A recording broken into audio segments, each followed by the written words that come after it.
video. Today is going to be a canning video, something I started doing about 4 or 5 months ago, and I'm really enjoying it. Did not ever think I would enjoy canning, but I really am. So today we're going to do a beef stew recipe. What it's going to consist of is some beef chuck shoulder roast. I caught these guys on sale at $2.99 a pound, which is unheard of these days because now it's closer to $6 or more a pound. It's insane. Got some seasonings over here, black pepper, garlic, and some Italian seasonings. Some potatoes that I had soaked overnight in water to get some of the starch out. Beef broth, onion I still got to cut up, celery, and carrots. That's it. We're throwing it all in a mason jar, and we are going to pressure can it and see what we get. Okay guys, so I went ahead and chopped up the onion off camera so y'all don't have to see me cry. I'm fixing to chop up the shoulder roast, and I'm just gonna cube it in like 1-inch cubes. I'm trying to get around 7 pounds, so I might have to get a little more meat out to fill these jars because I'm doing 7 quart jars today. We'll bring you on a little closer and get this show on the road.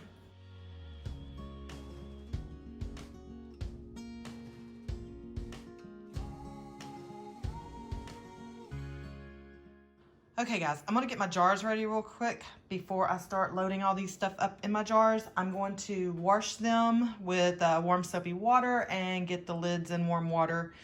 Basically, the new canning method that Ball put out a few years ago is that you do not have to boil your jars for 10+ minutes if you're going to be pressure cooking for longer than 10 minutes. We're pressure cooking for 90 minutes, so we're good. So I'm gonna rinse these up and get ready and then show y'all how to package them down. Okay guys, so we are going to start jarring these up. I have washed these. Most of the time I wash them in the dishwasher. Today I just washed them by hand real good with soap and water. We're going to put everything in the quart sized jar and pressure cook them. So what I do is I always measure and try to do a pound in the quart sized jar. So I will measure my jar and try to get about a pound of meat. I literally just pick the meat up and drop it in because we're going to be cleaning the rims off later anyhow. My hands are washed. And I'm going to do a couple of these and show y'all the rest of them I'll do off camera so we can speed up the time a little bit. My pressure cooker holds 7 quart jars per canning session. Oops, a little bit too much. All right, there we go. So what I do, let me rinse my hands, I don't like that feeling. What I do first is put my meat in, then I like to pound it down and get it sort of settled at the bottom a little. That was noisy. But bang that meat down a little bit. And then I like to put my seasonings in next. So for your seasonings, it is a teaspoon of each. So it'd be a teaspoon of oregano. No, I'm sorry, Italian seasoning. 1 teaspoon of Italian seasoning. 1 teaspoon of garlic powder.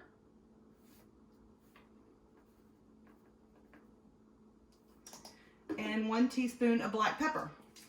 And that's it for seasonings. And it's delicious. It's just enough.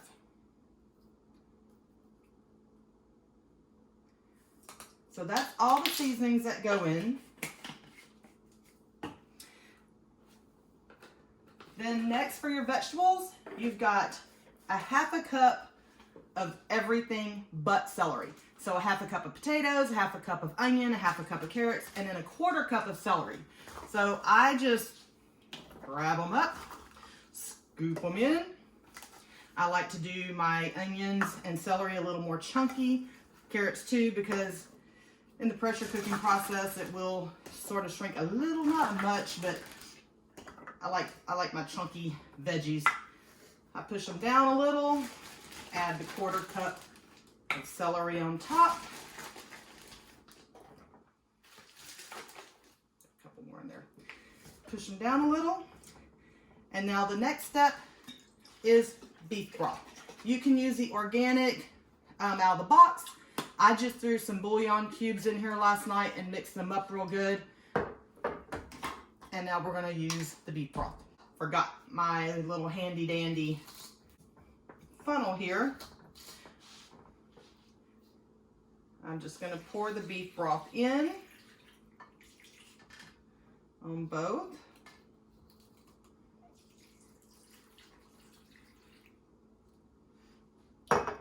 Okay, we pour it in until about this line, then you're going to debubble it. Can't find my debubbler, so I'm using just a skewing stick. And all this is doing is just making the bubbles that are in the bottom of the jar come to the top. Just debubble. I don't know if you can see the bubbles going up, but they are moving around in there. When you do that, it also it lets the fluid go down more into the bottom of the jar.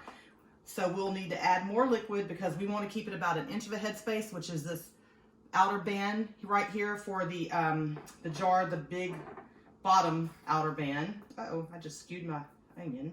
Let's try that again.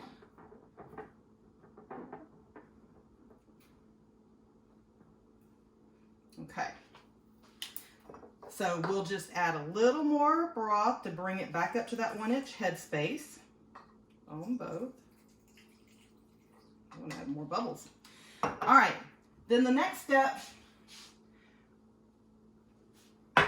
will be, we are going to use vinegar to wipe around the rings of the jar. This is a good time to check and make sure that your jars are not nicked or damaged.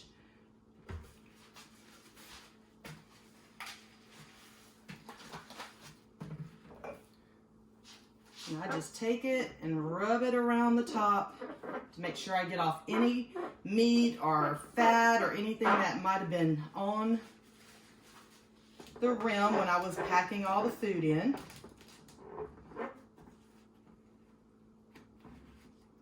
Clean it off well. Let me get my 2 bands.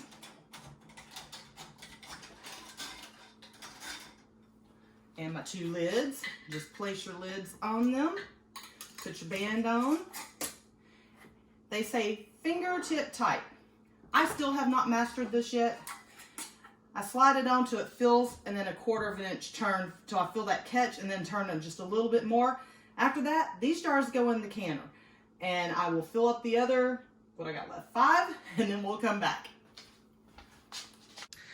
All right, guys, so I was only able to get 6 quarts out of the meat that I had defrosted. I am in the process of defrosting a lot more because I'm going to be canning like this for the next 2 or 3 days. I bought about 40 pounds of meat when it was on sale because we love this beef stew. So we are going to can and get this started. The quart jars that are in here, my canner will fit another jar in the middle here to make it 7 at one time. The water inside is cold. All the product in the jars are cold. That's one of the things I've learned about canning. If it goes in cold, you need to start cold. If all the product is hot, your water needs to be hot or warm because you don't want jars breaking. So anyways, we're going to start this. Get my fire going. There we go. And I'm going to get the canner lid on, and we are going to process this for 90 minutes. Let's get started. Guys, I'm trying to catch the steam here to show you what it looks like when the steam starts coming out of the little spout there. And this little guy here has to pop up before we can start doing anything else. Right now what it's doing is building steam inside of the pressure canner, and with the amount of water in there, which is 3 quarts, it usually takes 45 minutes, anywhere between 45 minutes and an hour to bring it up to pressure. So right now, just letting y'all see that it is steaming, and we're trying to get some pressure built up in the canner. Next, this little thing right here will pop up, and then we'll have to wait 10 minutes for it to vent. More steam coming out of there, and then after that 10 minutes, I can put the weight on top of it, start adjusting my temperature, and once it gets up to 10 pounds of pressure, because that's what I have to cook at my altitude because I'm sea level. Once it gets up to 10 pounds of pressure, then we start our clock for 90 minutes, and the wait begins. Well,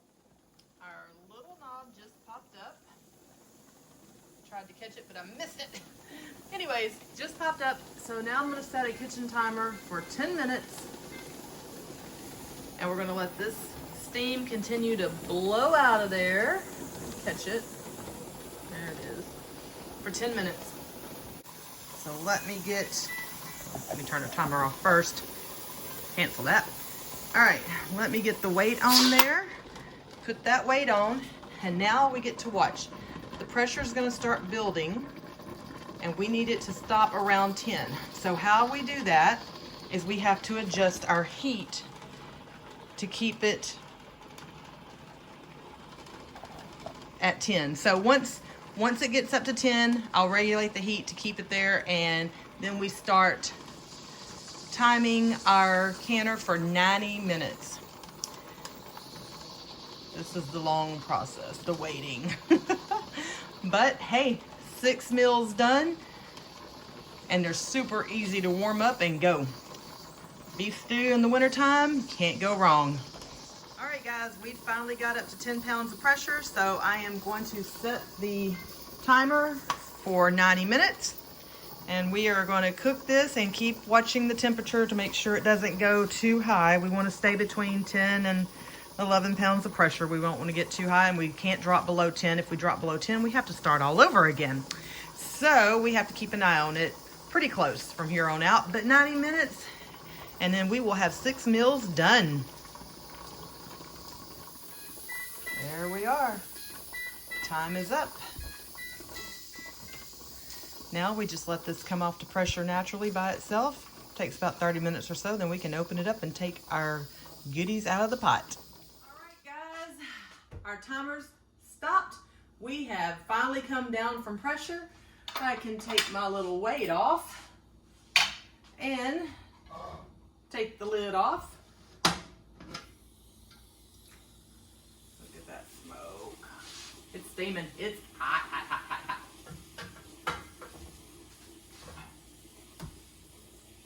Super hot. Now we're going to remove these jars.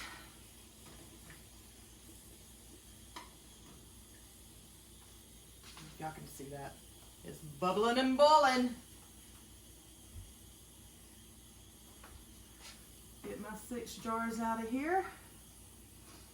And then we're going to let them sit overnight. Sit right here on the counter. Undisturbed. And tomorrow I will come in and take the rings off of them, give them a good wash.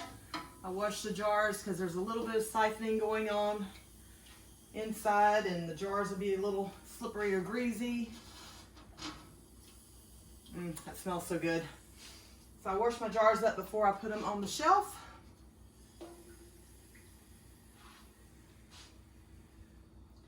And there is 6 full meals. My daughter and I each can eat in 1 jar a full meal with some rice or mashed potatoes or whatever. We just put it on top. Each of us have 1 serving, and then there's 1 left over. So we each can eat dinner off of 1 jar with a little left over.